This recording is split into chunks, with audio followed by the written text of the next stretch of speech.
Hey YouTube, it's a new day and I'm out here waiting for somebody on my porch. It's a bit cold out here, a bit chilly, even though the sun's out, clear day, it's cold.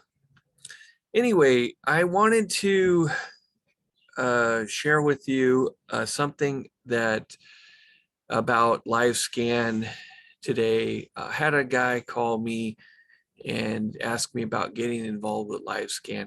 Now, of course, depends on your state. You need to do some research. I am not here to do that research for you, but I wanted to share with you about the possibilities if you can do fingerprinting. First off, every state can do fingerprinting. Ink fingerprint cards are necessary. And I want you to, hopefully my lady's showing up. Hopefully you will look into that and put that as a service in your tool bag. It's just something that you can add. It's very inexpensive to get into, and you just practice with all your relatives and kids or whatever and do it. Learn how to do it and perfect that. And then when somebody calls and says, hey, I need a fingerprint card, you're like, no problem, I can help you. It's perfect. When you want to get into the electronic fingerprinting, which is called live scan, that's a different ball game. So that it requires an outlay of money to get the equipment and so forth. And then you have to think about, how am I going to get people to come to me so I can start making money and paying off that, making a profit, because you're going to be in debt first as you get equipment and get started. And that's one of the things I wanted to share about. I'm a business to consumer outlet, in the sense that I am focusing on getting the 1 and 2 people that come to me and take their fingerprinting. But where you make the money, or where you can make the money, is being a business to business type provider. Okay, that's somebody that here in California can be lucrative, because, for example, if you're in healthcare or childcare, all those people need to be fingerprinted. So you can go to those companies and say, hey, I will come to your facility and fingerprint anybody any new hires that you have. And you can make arrangements with those companies and say, yeah, you just give me a call and I'll show up on your doorstep and take care of that. So building those relationships is key, and keeping those relationships going, it will keep money flowing. Okay, I have a couple people, a couple businesses that call me periodically to get those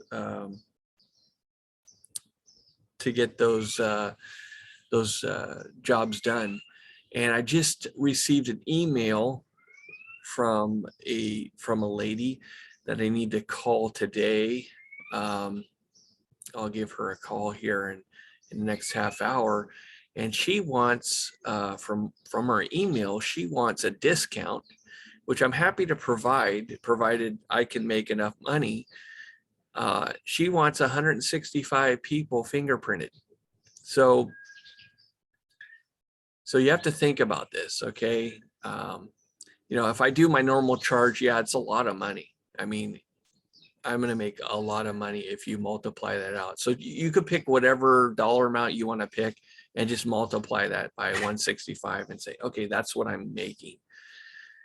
Okay.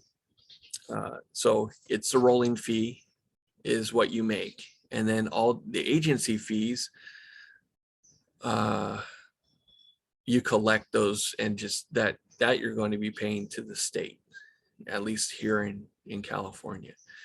So I sent her back an email and say, I need to know what the form looks like, what kind of level of service you need, because here we have several different levels of service depending on what you're doing. So if you're working with children, there's usually a higher cost involved. They do a DOJ background check. That's for the state. They may ask for an FBI background check. So those are the most common.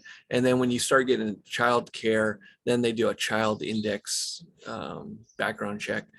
And that is, that's another additional fee depending on the level, how many kids you're overseeing and so forth. So it's different agency fees.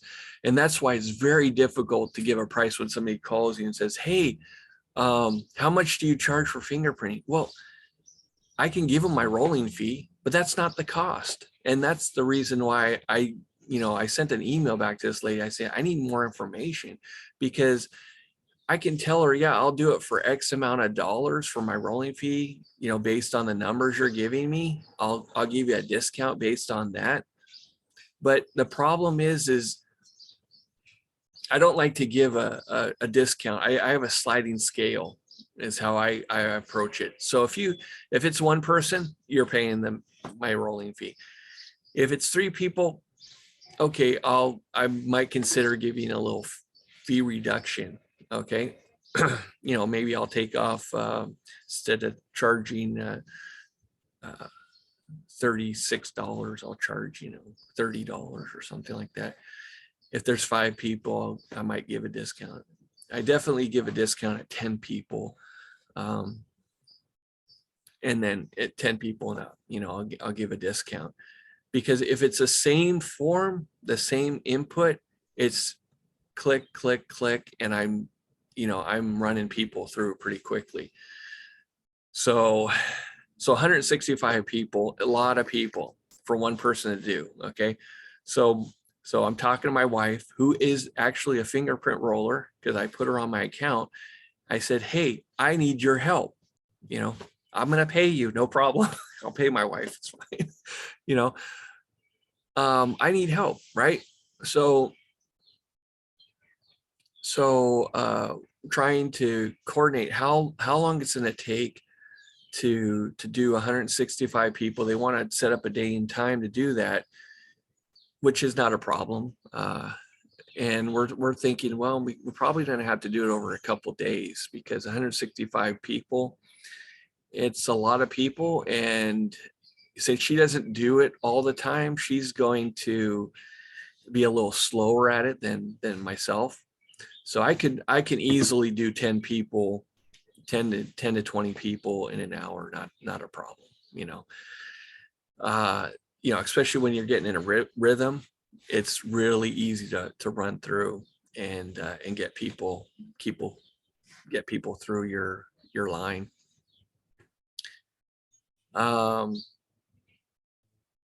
So I'm thinking, okay, I'm going to have 2 systems set up, get 2 people going through there,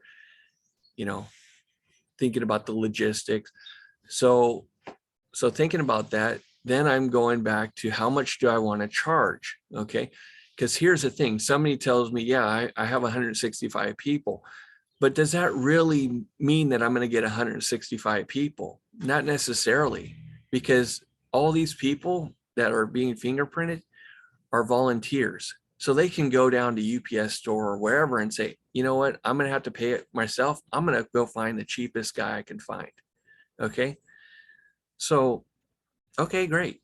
Go find the cheapest guy. And how many of those 165 am I going to lose because they're going to go get fingerprinted themselves?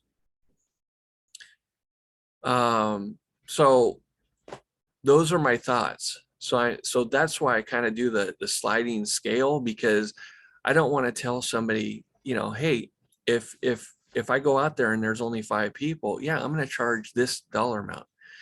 If you're going to have 20 people, then I'm going to charge this dollar amount. Okay. If you have 165 people, I might give the total range. Maybe not. Maybe I'll do it like, if you have 50 or more people, I'll give you this rate for my rolling fee. Okay. But I'm doing this sliding scale for a purpose, because you don't want to get screwed. And the minute you tell a price, hey, I'll charge you X amount of dollars, they'll have 5 people show up and they want that same price. And that's not going to work, because I'm going to be driving to a location. I don't charge a travel fee, especially if it's a group. I consider that, I'm making enough money that I don't need to charge a travel fee. I mean, there are some vendors that do that, and you can do that, and more power to you. My rolling fee will cover enough. I'm getting enough profit in there to cover, to go out there if it's a group. Okay. So just be aware of that. Obviously you can take care of your business any way you want. I want to build clientele. So if I do a good job for this lady, she's going to call me next year and say, hey, we have another 165 volunteers that need to be done. Can we get the same price? No problem. Let's make a day and time, and you keep that going. It's going to go year by year, right? So that's what my goal is. So nickel and diming people to have a customer versus a client. Okay. So that's the key. And so just for those that don't know the difference between a customer and a customer is a one-time transaction. That's something that goes in. Let's just say you're driving from here to New York, and you stop at a place in Colorado to buy a pack of gum. You're a customer for that guy that's selling you the pack of gum. Okay. But if you're a guy that's sitting there and you go buy milk at that guy in Colorado every week, you're a client. You're building that relationship with that guy. You come in and say, hi, how's it go? How are the kids? That kind of thing. You have that rapport with the person. Okay. And those are the kind of relationships that you want to grow, especially in live scan business as well as notary business. I mean, it's just going to be the way it's going to be. Okay. That's what you want to do. That's the goal. That's how you keep your business going. Okay. I'm right now, I get a lot of business consumer. Those are one-time people. Okay. But I have had people come back to me and say, hey, you just live scanned me like 6 months ago. I need another one because I'm getting another job or whatever. And that is where you want it. You want that too. I mean, obviously. And I get people call. I had a lady I just went to the other day. She says, yeah, you did. Remember you came out to my house and I think I did a refinance for her or something. I can't even remember. She's like, they call up and they're like, do you remember me? I'm like, no, I don't. Because I see so many people that I don't remember you. And that is not good customer service on my part. I should know when these people call, but I don't, because, so I don't even know when this lady, when I saw her last, it was probably 2 or 3 years ago, so no, I don't remember you, but we got her work done and I gave her my information and so forth again. So now I know her and I have her on my phone and everything. And so next time she calls, great, I'll be able to help you.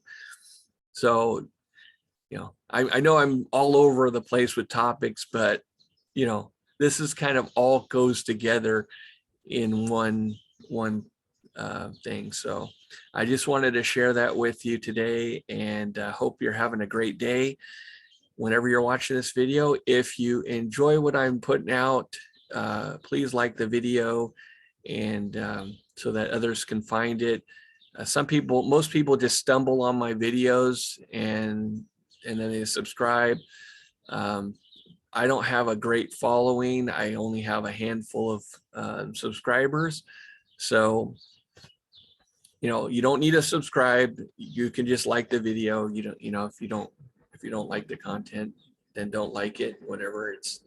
I'm not making money on these YouTube videos. So just be aware that I am not making money. So anyway, that's it for today and have a great day.